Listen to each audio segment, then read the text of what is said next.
Bismillahirrahmanirrahim. Assalamualaikum warahmatullahi wabarakatuh. Alhamdulillah wassalatu wassalamu ala rasulillah wa ala alihi wa sahbihi wa man da'a bida'watihi wa istanna bi sunnatihi ila yaumi liqa'i rabbih. Bapak-bapak, ibu-ibu, hadirin hadirat, adik-adik, sahabat-sahabat, insyaallah semuanya dimuliakan Allah Subhanahu wa taala. Amin ya rabbal alamin. Saya tidak pernah terlintas sedikit pun akan diberi amanah untuk membedah buku Tuan Guru, karena Ustadz Ican tak ada ngasih jadwal begitu. Jadwalnya ceramah aja, kultum. Ini suatu yang besar, penghormatan buat saya. Mudah-mudahan saya juga bisa ikut, bak kata orang Melayu, menumpang tuah dengan Tuan Guru insyaallah. Amin ya rabbal alamin. Tuan Guru Najmi, anak Tuan Guru Abdul Qadir, anak Tuan Guru Ibrahim, anak Tuan Guru Abdul Majid, Tuan Syekh Abdul Majid Al-Jambi. Lama juga saya menghafal-ngapalnya itu. Nah, jadi yang pertama itu kajiannya adalah bagaimana orang punya nasab. Nasab ini penting, karena sekarang banyak orang tak tahu dia nasabnya. Siapa? Kau anak siapa? Anak bayi tabung. Bukan bayi tabung itu masalah, tidak masalah. Jadi jangan pula tersinggung yang bayi tabung. Kau bin apa? Bin kardus. Karena dibuang dulu dalam kardus. Tidak salah, karena tidak ada anak zina itu tak ada. Yang salah itu orang tuanya. Tapi dalam Islam nasab itu amat sangat penting. Makanya Nabi Muhammad SAW, anak Abdul Muttalib, anak Abdullah, anak Abdul Muttalib, anak Hashim, anak Abdi Manaf, anak Qusay bin Kilab, keturunan daripada Adnan, cucu cicit Ismail, anak kandung Ibrahim alaihissalam. Ini dari segi nasab. Jadi kalau buku itu harus jelas juga penisbatannya. Buku itu karya siapa, di mana disebutkan. Jadi saya dapat, ketika saya katakan pagi ini saya akan bedah buku Tuan Guru Najmi, saya dapat buku judulnya Mughnil Awam, Kitab Tauhid, yang ditulis oleh Tuan Guru Syekh Abdul Qadir, ayah kandung dari Tuan Guru Najmi. Fotonya ada. Yang mau ya wani piro. Ini jadi ulama-ulama dulu. Jadi yang diceritakan oleh penulis dalam buku ini, bagi yang punya buku bisa ditengok, yang tak ada mengangol. Kan penulis ini kan cerita. Saya lihat penulis ini dibuatnya kita terombang-ambing dengan kata-kata dia yang terbuai kita. Begitu buku itu kita tutup, baru kita sadar di alam nyata. Nah, jadi inna minal bayani la sihra. Sesungguhnya bayan, kata-kata itu bisa seperti pukau, seperti sihir. Nah, jadi bahaya juga ini penulis buku ini. Bisa dia dipukaunya kita. Di situ dia cerita begini. Kata dia, Tuan Guru Abdul Qadir itu orangnya, nah dia ceritakan di halaman 6. Kata dia begini bentuk orangnya. Tuan Guru Abdul Qadir itu seorang pemuda yang tulang rahangnya terlihat jelas, batang hidungnya mancung, ujung hidungnya agak dempak. Dah, terbayang? Para pendahulu mengatakan bentuk hidung seperti itu merupakan ciri manusia hebat dan tahan banting. Keras kepala namun santun, memiliki kecerdasan di atas rata-rata serta berkarisma. Bagi yang tak terbayang bagaimana bentuk wajah seperti itu, nah inilah dia. Ilmu apa namanya? Ilmu yang menetapkan kalau wajahnya begini cerdas, Kalau wajahnya gini, tukang tipu. Kalau wajahnya gini, pembohong. Itu ilmu apa namanya? Itu pernah menjadi kontroversial di IAIN Semarang. Ketika ada seorang penulis disertasi doktor membahas buku yang ditulis oleh Syekh As-Samarani. As-Samarani itu orang Semarang, gurunya Kiai Haji Hasyim Asy'ari. Dia menulis tentang hadis Nabi kenapa meminang perempuan itu dilihat wajah dan tapak tangan. Lihat dulu wajah sama tapak tangan, karena kata dia dari wajah dan tapak tangan itu tahu sifat orang. Ilmu melihat wajah dan tapak tangan bisa tahu sifat itu namanya ilmu katuranggan. Asal ilmu itu dulu untuk beli kuda. Jadi kalau mau beli kuda, telinga kuda itu begini, berarti kuda ini kuat untuk mengangkut barang. Jadi ilmu ini bukan ilmu bid'ah dolalah, bukan ilmu. Jadi dia ilmu kebanyakan orang yang telinganya begini berarti sifatnya begini. Kalau ada yang tak tepat, berarti dia termasuk yang tak masuk kategori itu. Kira-kira begitu menurut saya. Kalau penulis ini tak setuju, nanti dibantahnya. Begitu diceritakannya tentang Tuan Guru Abdul Qadir. Dari mana datang nama Tuan Guru Abdul Qadir itu? Karena kakek beliau, kakek dari Tuan Guru Najmi, pulang dari Baghdad ke Makkah, meninggal dunia dalam rangka ziarah ke makam Sultanul Aulia, sultannya wali-wali, yaitu Syekh Abdul Qadir Al-Jilani, atau disebut orang Syekh Abdul Qadir Al-Jailani di Baghdad, Irak.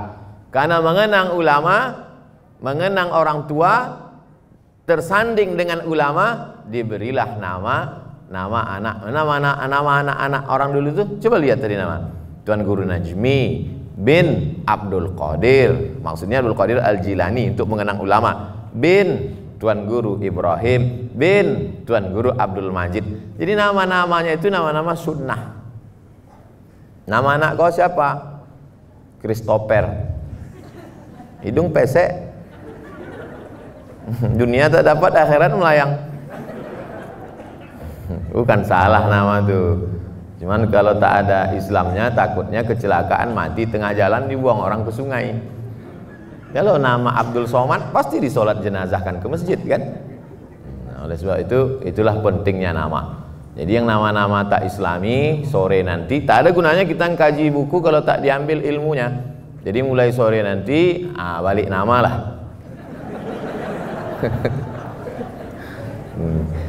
Mohon maaf Tuan Guru, saya ini bicara kadang keceplosan. Makanya banyak juga orang ngintai-ngintai saya kapan salah. Tapi tak dapat mereka. Kalau waktu saya habis, tolong kasih tahu. Itu tentang nama. Karena banyak orang mengatakan what is in a name? Apalah arti sebuah nama? Oh, dalam Islam nama itu doa. Jangan macam-macam. Jadi ketika nama itu adalah Tuan Guru Najmi, wan najmi idza hawa, demi bintang gemintang. Apa fungsi bintang? Kalau kita tersesat di tengah laut, tak tahu timur mana barat, lupa bawa kompas, yang menunjukkan arah adalah bintang. Jadi kalau ingin punya anak, kasihlah. Mudah-mudahan ibu-ibu yang belum hamil segera hamil. Tapi nikah dulu. Kemudian anaknya kasih nama. Kalau bintangnya besar, mohon maaf Tuan Guru, bintang besar Najmi. Kalau bintang kecil Nujaimi. Bintang kecil. Baik Hasan. Baik tapi kecil Husain. Nama anak kau siapa? Hasan Husain.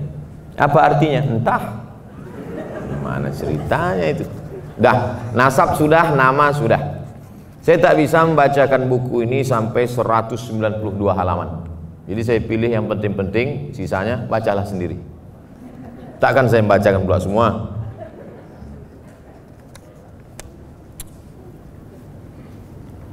keilmuan Syekh Abdul Qadir. Jadi mereka ini, tadi pagi saya sarapan pagi dengan mantan gubernur. Kata beliau, orang Jambi S1 pertama tahun 1958. Jangan heran Ustadz Somad kalau Jambi ini tertinggal, karena orang Jambi yang pertama selesai S1 tahun 1958, kata dia. Tapi berdasarkan buku ini seolah-olah ingin mengkritik Bapak yang tadi pagi. Tapi tak saya sampaikan, dan segan baru pertama jumpa. Iyalah Pak, kata saya. Iya. Hah? Ada Pak? Beliau mau mengkritik Pak. S1 secara keilmuan, pertanian, ekonomi, ya. Tapi secara ilmu agama, orang Jambi sudah lulusan Masjidil Haram. Nih, bahkan jauh sebelum ini. Bahkan ada seorang ulama Al-Azhar namanya Syekh Mahmud Said Mamduh, menulis, menceritakan buku kitab kuning, ditulis di situ At-Tungkali. At-Tungkali mana? Kuala Tungkal. At-Tungkali. Di sini disebutkan bahwa Tuan Guru Abdul Qadir sudah belajar di Makkah, Masjidil Haram, dengan para ulama-ulama besar, Syekh Ali Al-Maliki, Syekh Mahmud Al-Bukhari, Syekh Hasan Al-Yamani, Syekh Arif At-Tablusi Al-Ash'ari. Dan waktu itu pendidikan tertinggi dalam Islam sebelum orang mengenal Al-Azhar adalah Masjidil Haram. Jadi waktu itu puncak kajian adalah Masjidil Haram.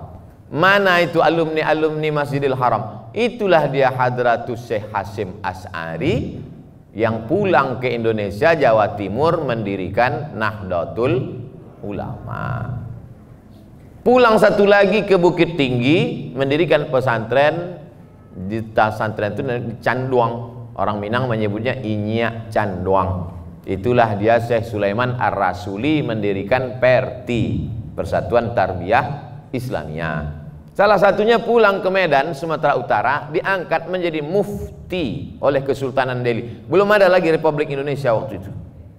Maka murid-murid dari Syekh Hasan Ma'sum ini mendirikan, itulah dia Al-Jam'iyatul Wasliyah.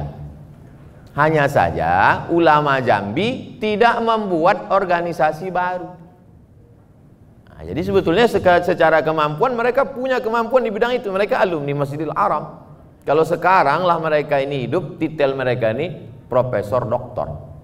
Hanya saja waktu itu profesor doktor ini kan dari barat, profesor doktor. Waktu itu mereka gelarnya syekh, maka bergelar di situ al-allamah. Orang yang cuma punya ilmu saja alim. Tapi kalau lebih berilmu, paling berilmu, al-allamah Syekh Abdul Qadir bin Ibrahim bin Abdul Majid Al-Jambi, lulusan dari Al-Masjidil Haram. Jadi orang Jambi secara ilmu agama adalah level-level internasional. Takbir. Macam-macam tak setuju takbir. Udah selesai tentang masalah keilmuan. Ini penting kita ungkap, karena kalau tidak nanti orang apa itu, apa yang ada di Jambi. Nah, ini dia. Baik, kehadiran Tuan Guru Najmi adalah pelipur lara, karena sebelumnya kedua orang tua ini amat sangat berduka karena anak mereka meninggal dunia. Jadi sebab itu buku ini kalau dibaca, ada buku, dia tidak ada ngajak kita untuk marilah sabar, tak ada. Buku itu pokoknya kita baca aja, kita ambil pelajaran sendiri. Judul bukunya A Cup of Chicken Soup for the Soul. Wow, rupanya kalau kita sarapan di Jambi ini lancar bahasa Inggris. Semangkok sup ayam, semangkok sup ayam untuk jiwa. Biasanya orang kalau sedang sakit, demam, itu untuk membangkitkan semangat, flu, makan sup ayam. Bukan sup kelelawar, sup ayam. Zaman sekarang orang mudah makan sup ayam. Zaman kita dulu kan 2 aja gendangnya. Kalau tak kita sakit, ayam itu sakit. Nah, jadi tapi di situ buku itu ceritanya tentang sup ayam, tapi dia cerita bagaimana membangkitkan semangat. Isinya bukan sup ayam, isinya cerita-cerita bagaimana membangkitkan semangat. Jadi rupanya saya termasuk orang yang suka dari kecil membaca biografi, karena membaca biografi itu membangkitkan semangat kita. Jadi bapak ibu yang pernah mengandung anaknya meninggal prematur atau sempat punya anak meninggal dunia, baca buku ini membangkitkan semangat untuk punya anak lagi. Dan insya Allah yang berikutnya itu dijadikan Allah lebih baik daripada sebelumnya. Amin. Lahirlah anak buah hati, belayan jiwa, pelipur lara. Walaupun dia anak ulama, walaupun anak tuan guru, tapi tidak bersandar kepada orang tua, menjadi mahasiswa belajar ke Universitas Nasional Jakarta di halaman 46. Secara fisik dan penampilan, Najmi dewasa tak banyak berubah. Saya tak berani membaca ini. Nah, saya panggil tuan guru karena tuan guru ada di sini. Kalau kecuali tuan guru tak ada, berani saya sebut baca. Nah, lalu kemudian beliau pun mungkin yang penasaran dengan bagaimana muda beliau, penulis bercerita di sini. Sekilas dipandang mirip dengan sisiran rambut Insinyur Soekarno. Nah, jadi ke depan alangkah baiknya kalau buku ini mau dicetak lagi, buatkanlah foto-foto muda di sini supaya kita bukan saya menuduh penulis ini bohong, tidak, tapi gambar itu bisa bercerita 1000 makna yang bisa ditangkap oleh si penulis hanya sekali lintas. Tapi kalau dia lihat gambar itu, ini membangkitkan bahwa tokoh-tokoh kita ini juga perlu muda. Saya selalu memotivasi tokoh-tokoh supaya menulis buku, karena sekarang kita sulit mendapatkan tokoh yang banyak penokoh. Maka dengan adanya ini alternatif. Beda sama orang Arab. Orang Arab itu suka menulis buku biografi. Makanya ada Tabaqat Asy-Syafi'iyah, biografi ulama mazhab Syafi'i. Tabaqat Al-Masriyin, biografi ulama-ulama Mesir, ulama-ulama Al-Azhar. Jadi beliau ini sekarang banyak orang 1961 di Tawangmangu Solo diadakan kongres pertama PMII. Jadi beliau banyak sekarang anak orang hebat lalu menumpang di ketiak bapaknya, tak lagi mau belajar, menganggap kalau sudah anak kiai automatically pasti jadi kiai. Nah, ini bahaya. Jadi semangat belajar ini mesti kita tanamkan anak-anak muda, bil khusus Jambi. Tapi walaupun acara kita pagi menjelang siang ini di Jambi, ini ditonton oleh seluruh dunia. Ini streaming kan? Enggak streaming? Hah? Streaming. Bilang aja streaming. Walaupun tak streaming, nanti kita upload di channel Ustadz Abdul Somad Official yang subscribernya lebih 1 juta itu. Nanti ditonton. Tak ada apa-apanya Bapak Ibu 1 juta itu kalau dibanding subscriber artis-artis, tak apa-apa.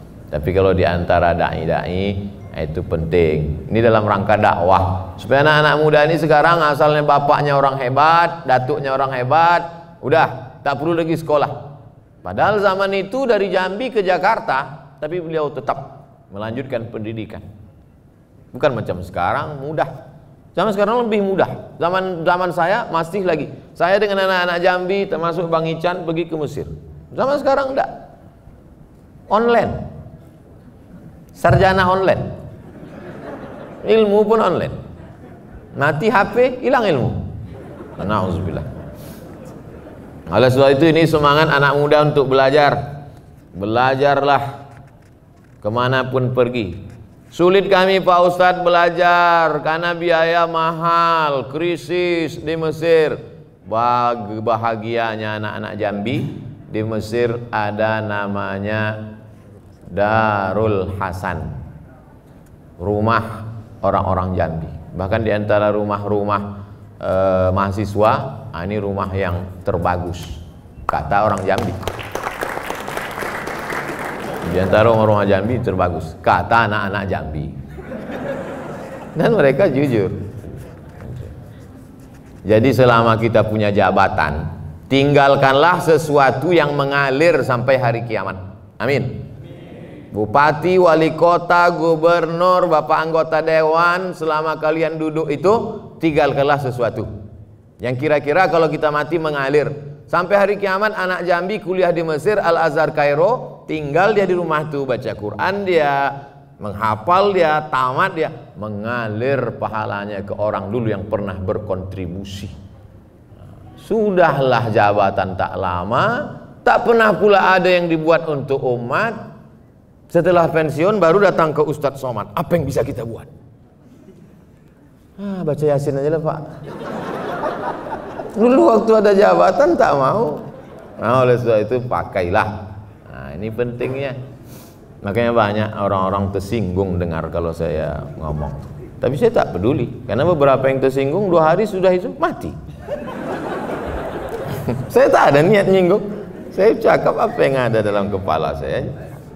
Nah, ini semangat motivasi bagi anak-anak Jambi. Jangan berlindung di bawah nama besar orang tua. Lihat Tuan Guru,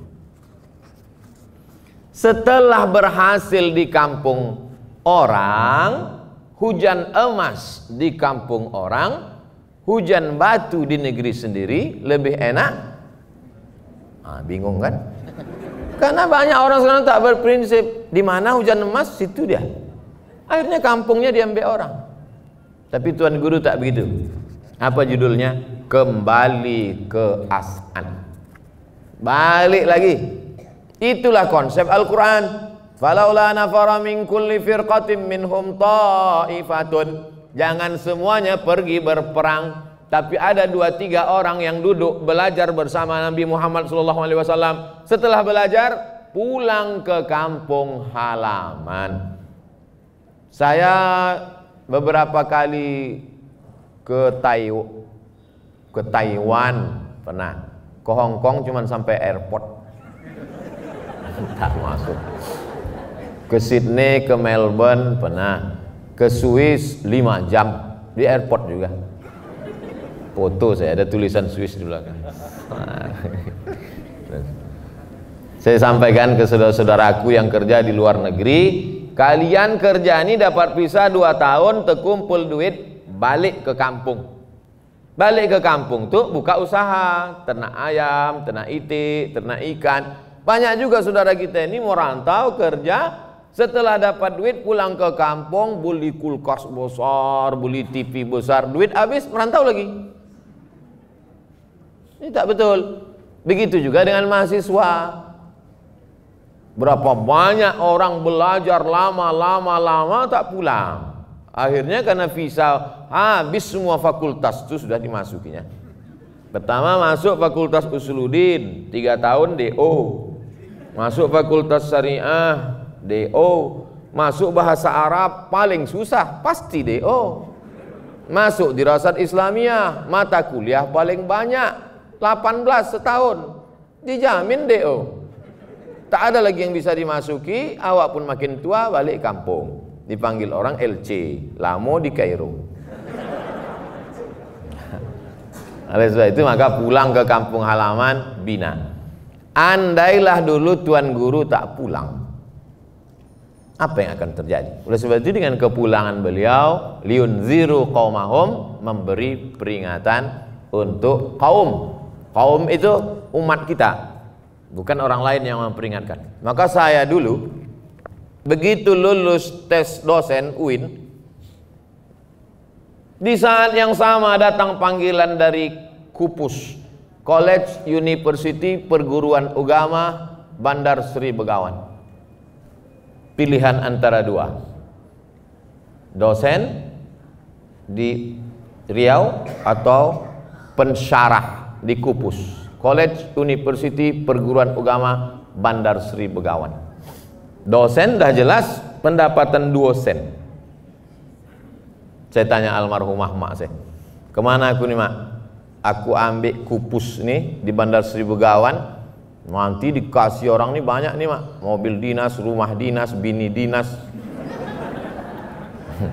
Kata almarhumah nih, kau udah terlalu lama di kampung orang, baliklah. Awak hidup nih cuma 2, makan pakai. Hidup nih cuma 2. Apapun jabatan kita, setinggi apapun, banyak apapun duit kita, hidup ini kata dia cuma makan pakai. Saya pegang betul. Oleh sebab itu, maka orang-orang tua dulu selalu anak sekolah jauh pulang. Apalagi sekarang orang Jambi, ada yang di Rusia, ada yang di Eropa, ada yang di mana-mana. Pulanglah untuk membangun Jambi. Ustaz Somad, saya balik ke Riau lah, membangun Riau. Tapi nanti ada stasiun-stasiun kita bertemu. Termasuklah pagi ini, Bang Ican balik ke Jambi, saya balik ke Pekanbaru, tapi dalam beberapa kita bertemu. Kita ini hidup macam rel kereta api, ada masanya di beberapa titik kita bertemu. Dan alhamdulillah pertemuan pagi menjelang siang inilah pertemuan yang mendatangkan rahmat, insyaallah. Amin ya rabbal alamin. Nah, buktinya saya dengan Tuan Guru bertemu di Baleho nih. Bang Ican kecil aja foto dia. Insyaallah. Saya hibur dia biar jangan sakit hati kali dia kan.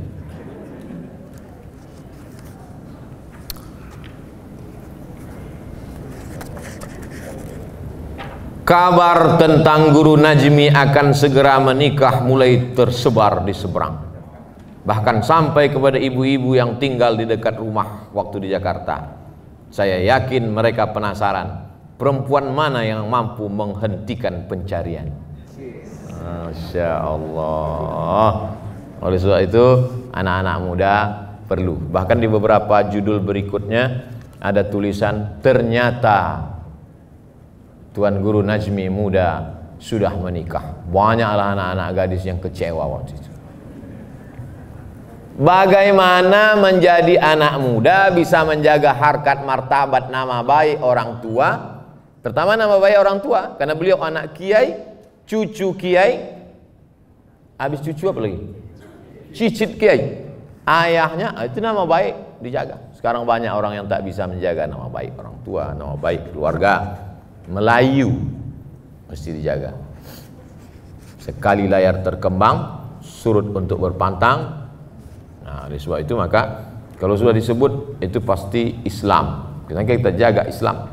Sekarang anak-anak muda ini, masya Allah, tabarakallah, na'udzubillah sekaligus, sudah kehilangan harkat martabat, dibantai oleh sabu, narkoba, dibantai oleh lem kambing. Oleh sebab itu ini anak-anak muda ini amat sangat penting. Saya berterima kasih sekali kepada panitia karena diajak untuk membaca buku ini, karena buku ini adalah lalu kemudian beliau, ini persimpangan beliau dengan pendahulu-pendahulunya. Jadi kalau pendahulu itu relnya sama, rel yang dibawa oleh Syekh Abdul Majid Al-Jambi, diteruskan oleh Syekh Ibrahim, diteruskan oleh Syekh Abdul Qadir, tapi beliau bercabang. Apa kata beliau? Jika dengan menjadi pejabat hanya untuk memperkaya diri, berhentilah. Ini saya tak tahu nih mana yang pejabat, mana yang tidak. Mana tahu mata saya tiba-tiba tertuju. Itu saya tak ada sengaja, saya tak tahu. Tak ada pesan-pesan panitia. Dibisikkan misalnya oleh Bang Ican, nanti pas membacakan ini arahkan ke sana. Daripada kita fitnah, bagus dari awal saya jelaskan kan. Kalau dengan menjadi pejabat hanya untuk memperkaya diri, berhentilah. Jadi beliau membuat cabang baru, walaupun kembali ke pesantren, tapi beliau menempuh jalur politik. Nah, ini penting bagi generasi muda sekarang. Jadi saya di mana-mana ceramah tablik akbar itu, Bapak Ibu, bagi yang bisa menarik kesimpulan dari isi ceramah saya itu sebenarnya 3 saja. Yang pertama, islahut tarbiyah, perbaiki pendidikan, masukkan anak ke pesantren, yang punya tanah luas wakafkan, Yang tak punya tanah kasih batu bata, yang tak ada batu bata lebih kecil batu kerikil, tak juga ada pasir, tak juga ada, mati aja lah. Tak ada lagi guna hidup di atas dunia ini. Kasihlah agak 2, 3, 10 truk pasir, itulah amal jariah. Jadi selalu saya islah tarbiyah pendidikan. Yang kedua islahul iktisad, perbaikan ekonomi. Makanya saya selalu mengajak, mari belanja ke warung tetangga. Mari belanja. Alhamdulillah kemarin kami dari Tanjung Jabung Timur. Saya tengok tak ada toko-toko yang warna-warni itu di sini, Pak Bupati. Izinnya dari mana itu? Alasannya gimana? Kami tidak mampu, belum bersaing. Wahai bapak-bapak investor asing, investor dari luar, masyarakat kami ini masih lemah, belum mampu bersaing. Nah, jadi bawaannya lembut untuk melindungi. Mari belanja ke warung tetangga. Ibu-ibu juga belanja ke warung kawan sahabat, tapi menawarnya jangan macam membunuh. Merah sudah kepala mata ikan itu jam 2 siang. Balik kerja, mau balik ke rumah. Berapa ikan nih makcik sekilo? 15.000. 5 yo. Dia mau bayar uang anak sekolah. Memang anak sekolah sekarang online, tapi duitnya tak online. Tak bisa duit itu dipoto dikirimkan. Mesti transfer. Nah, oleh sebab itu maka kita ini niatnya menolong, walaupun lebih mahal. Jadi kita menolong. Nah, ini ekonomi ini mesti dibangkitkan. Pendidikan, perbaikan ekonomi. Nah, yang ketiga yang banyak orang marah, perbaikan politik. Jadi mumpung orang sedang ramai, lalu saya sampaikan, pilihlah pemimpin yang peduli pada pendidikan Islam. Pilihlah anggota dewan yang peduli kepada perda syariah. Tapi untuk Jambi saya tak ada ikut-ikut politik. Jangan curigai kedatangan saya ini, tak ada. Tidak ada dari sponsor manapun, bebas. Saya sudah pesankan itu. Saya tak mau ikut-ikut kelompok mana-mana. Oleh sebab itu maka, tapi ketika orang mengatakan politik ini jahat, politik ini kotor, maka ulama jangan berpolitik. Oh, tak bisa begitu.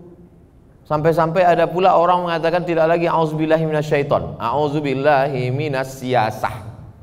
Siasah itu politik. Oleh sebab itu maka Tuan Guru sedang mengajar anak-anak muda yang punya bakat-bakat sosial politik. Kau kuliah di mana? Sospol. Mantap. Sekarang ada rencana menjadi anggota dewan? Enggak, ternak ayam. Jauh sekali dari sosial politik ke ternak ayam. Bukan ternak ayam itu salah. Itu orang Fapertapet punya Fakultas Pertanian dan Peternakan. Sedangkan politik ini mesti kau tekuni. Sekarang banyak orang salah kaprah. Habis pengajian subuh datanglah anak muda. Ustaz Somad, ya. Ada apa? Saya S1 Fakultas Hukum Pak Ustaz. Terus ada rencana S2 Hukum? Enggak, saya mau berhenti, mau hijrah. Saya orangnya tidak mau mendoktrin orang. Lalu saya tanya dia, kalau saya dikriminalisasi orang, saya tak ngerti hukum konvensional ini, saya tak ada duit untuk bayar pengacara, siapa yang membela saya? Kalau tanah ulayat, tanah kita diambil orang diserobot, lalu satu batang karet itu diganti, cuman ganti ruginya 2.000 perak, siapa yang bisa menyelamatkan orang-orang kampung kalau bukan pengacara? Kau mau jadi pengacara? Kalau gitu saya berubah niat Pak Ustaz. Yang cepat kali, nanti cepat juga berubahnya lagi. Nah, jadi dia mindsetnya ini harus diluruskan. Yang dipahaminya dengan hijrah itu adalah meninggalkan pengacara, meninggalkan advokat, meninggalkan profesi lawyer, meninggalkan, bukan begitu. Yang kita tinggalkan itu adalah yang jelek-jeleknya, tapi kemudian, tapi di sini ada dosa-dosanya sedikit Pak Ustadz. Ya istighfar lah kata saya. Ya banyak sedekah. Ada duit-duit subuhat sini Pak Ustadz, ambil. Serahkan ke panti jompo, anak yatim, fakir miskin. Takut kau ngambilnya, nanti saya serahkan. Kita salurkan. Oleh sebab itu maka jadi pemahaman. Jadi Tuan Guru tidak hanya dia sedang berteori, tapi dia sedang menunjukkan. Ustadz Hermanto Harun, dosen UIN, Itu sahabat saya orang Jambi satu angkatan. Di ujung itu ada dia katakan, di komentar dia di ujung dia katakan, Tuan Guru menjadi anggota dewan, di situ dibuatnya 9 kali. Yang mengatakan bukan saya, Ustaz Herman Tohal. Entah 9 ini dia ada hubungannya sama Wali Songo, Allahu a'lam shawab. Tapi yang jelas artinya apa? Kita ini tidak negara Islam, kata Bung Karno. Kita ini negara demokrasi. Maka dalam dunia demokrasi itu suara yang terbanyak itulah yang menang. Suara yang terbanyak itulah yang benar. Bahkan orang Eropa mengatakan suara terbanyak suara Tuhan. Sampai begitu kata mereka dulu. Simpelnya begini. Banyak orang mengatakan menjadi anggota dewan ini nanti menjadi jahat, menjadi orang yang tidak bisa mewarnai malah justru diwarnai, dan DLL, DST dan lain sebagainya. Saya simpel berpikir begini.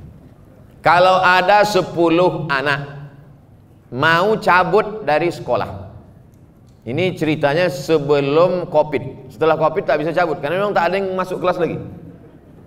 Ada 10 anak mau cabut, lalu mereka pakai demokrasi. Hai guys, gimana kalau kita cabut hari ini? Akhirnya dipakailah demokrasi. Oke, sekarang voting, angkat tangan. Siapa yang setuju cabut? Tunjuk tanganlah 9 orang setuju cabut. Yang satu tak setuju cabut. Akhirnya mereka cabut atau tak cabut? Nampaknya tak fokus karena kue kotak belum keluar. Saya ulang lagi ya dari awal. Ada 10 anak mau cabut, mereka pakai demokrasi. Hai kawan-kawan, ayo kita cabut. Yang 9 setuju cabut, yang satu tak setuju cabut. Akhirnya mereka cabut atau tak cabut? Cabut mereka, karena suara terbanyak suara Tuhan. Tuhan nyuruh cabut. 9 mengatakan cabut, yang satu tidak, yang satu ini kalah. Bisa-bisa yang satu ini berubah niat, tunggu aku istikharah, nampaknya condong ke kalian juga, cabut.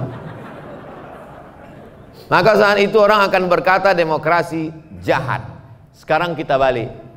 10 anak ini sudah ikut pengajian, sudah dididik dengan baik di pesantren Kumpe Darut Tauhid Tuan Guru Salahuddin. Kenapa itu yang Ustaz sebut? Saya dari sana tadi pagi. Anak-anak yang sudah ikut ngaji, sudah ikut solawatan, sudah ikut tahajud malam, lalu dipoting mereka. Ayo kita cabut. Yang 9 tidak setuju cabut, yang mau cabut cuman 1 saja. Saat itu mereka cabut atau tak cabut? Tidak cabut. Maka saat itu demokrasi bisa baik, bisa tidak baik, tergantung orangnya. Oleh sebab itu kita sedang tercerahkan. Kalaulah dibuatkan perda, peraturan daerah tidak boleh jual khamar di pinggir jalan, tak boleh jual khamar sembarangan, diperdakan. Anggota dewan ada 50 orang. Tidak boleh jual khamar sembarangan di pinggir jalan untuk menjaga harkat martabat kemuliaan negeri kita yang memang dikenal negerinya para ulama. Maka kemudian setujukah perda ini dikeluarkan? 40 orang mengatakan setuju, maka insya Allah keluarlah perda-perda yang pro kepada syariat Islam.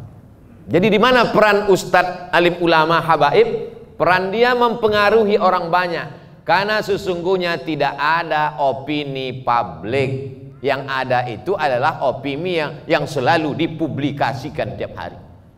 Di antara yang mempublikasikan opini itu adalah Ustadz melalui khutbah Jumat, melalui pengajian ibu-ibu, pagi pengajian sekolah-sekolah. Nah, itu pengajian sekolah mesti diisi. Pagi Jumat, pagi Kamis, pengajian kantor-kantor, kantor dinas badan. Pengajian sore, asar, itu pengajian M3, mak-mak milenial. Pengajian malam, bapak-bapak. Maka masyarakat tersadarkan. Jadi saya selalu mengatakan politik ini kita bagi-bagi tugas. Ada yang bertahan, backnya di pondok pesantren, jaga gawang, kipernya, ada yang strikernya di parlemen, membawa aspirasi umat. Karena kalau tidak, habislah dia, diambil oleh orang-orang yang tidak berkarakter. Apalagi high cost, politik itu high cost, biaya tinggi, biaya mahal. Siapa yang paling banyak duitnya, dia yang menang. Karena dia bagi sesuai dengan banyaknya duit dia. Jadi Tuan Guru sudah memberikan contoh. Mungkin ke depan aspek-aspek politik ini yang lebih lagi bisa anak-anak kampus ini menulis aspek politik Tuan Guru dalam bentuk skripsi atau tesis atau bahkan disertasi, diteliti lagi ijtihad politik beliau di masa lalu. Adapun beliau kemudian dari partai ini kemari, saya tak mau sebutkan. Saya secara umum saja. Saya baca dari partai ini ke sini. Karena kalau saya sebut itu di mulut, nanti video saya dipotong, dianggap saya iklan. Karena biasanya yang saya sebutkan itu laris. Iklan gratis. Banyak bukti endorse. Yang mau endorse nanti saya endorse. Tapi bukan endorse politik. Nah, ini terkait tentang masalah ijtihad Tuan Guru. Banyak sekali lah yang memberikan komentar dari mulai cucu beliau, keluarga beliau. Tapi di antara sahabat saya ini dua. Satu Ustadz Hermanto Harun, semansa angkatan saya. Satu lagi adik kelas saya, orang Jambi, alumni Al-Azhar, S3-nya dari Turki, Ustadz Faris Beki. Apa Beki ini, Bang? Hah? Beki kata dia, Beki kata awak. Nah, itulah sekilas buku ini. Jadi yang saya sampaikan ini Bapak Ibu, Tuan Guru, sama seperti preface. Jadi kalau buku ini 192 halaman, yang saya bacakan itu hanya halaman belakangnya saja, ibarat gitulah. Sama macam kita beli buku di toko buku, baca halaman belakang. Tak bisa baca dalam karena bungkus plastik. Kalau kita buka, CCTV hidup, kena kita. Jadi saya yakin dan percaya, tapi saya amat sangat berterima kasih kepada penulisnya, karena penulis tidak membuat kita bosan membacanya. Macam semi-semi novel, rasa-rasa macam membaca Ketika Cinta Bertasbih. Nah, jadi bisa dia olah sedemikian rupa. Mudah-mudahan penulis mau mendidik anak-anak muda di kampus khususnya, untuk mereka menjadi penulis-penulis, sehingga tidak hanya satu tokoh yang dituliskan, banyak tokoh. Menulislah supaya orang di masa akan datang tahu bahwa kau pernah hidup di masa lalu. Bisa untuk update status. Menulislah supaya orang di masa akan datang tahu bahwa kau pernah hidup di masa lalu. Di antara tulisannya nih, Syekh Abdul Qadir menulis syair. Kalau selama ini kita ada tahu sifat 20, wujud, kidam, baqa, mukhalafatul hawadis. Syekh Abdul Qadir, ayah dari Tuan Guru, menulis sifat 50 akidah Ahlus Sunnah dalam bait-bait syair. Saya harap adalah anak Jambi yang mau menuliskannya dalam bentuk Arab Melayu. Ini sekarang banyak orang tak tahu. Bisa dituliskan, bisa disyarahkan, tuliskan biografi Tuan Guru, bisa jadi skripsi, disertasi, sehingga kita berkontribusi untuk ulama-ulama. Masya Allah, bagaimana aktifnya beliau menulis. Jadi saya sekali lalu, sekali dayung, 2-3 pulau terlampaui. Tuan Guru Najmi pun saya tertarik, Tuan Guru Abdul Qadir pun saya tertarik juga, karena beliau ternyata pulang dari Makkah. Kita selalu orang yang pulang dari Makkah ini adalah kiai sarungan yang hanya peduli pesantren, tapi tidak demikian dengan Tuan Guru Abdul Qadir. Beliau pulang termasuk salah satu pendiri IAIN dan menjabat, punya jabatan struktural, dan beliau menjadi hakim agama. Jadi bersatu dalam diri beliau antara kiai tradisional dengan modern. Sekarang ada yang hebat modern, berjas berdasi, baca kitab tak bisa. Namanya Kiai Slamet. Kiai Slamet itu lembu putih, tak bisa baca kitab. Ada pula orang yang hebat baca kitab tapi tak terlalu peduli kepada kemodernan. Sedangkan Tuan Guru peduli kepada dua-duanya. Mudah-mudahan saya pribadi berharap kita semua mudah-mudahan bisa mengikuti jejak kebaikan-kebaikan mereka berdua, insyaallah. Amin ya rabbal alamin. Saya kira itu yang dapat saya sampaikan. Saya kembalikan kembali ke moderator. Mohon maaf banyak silap salah tutur kata. Wassalamualaikum warahmatullahi wabarakatuh.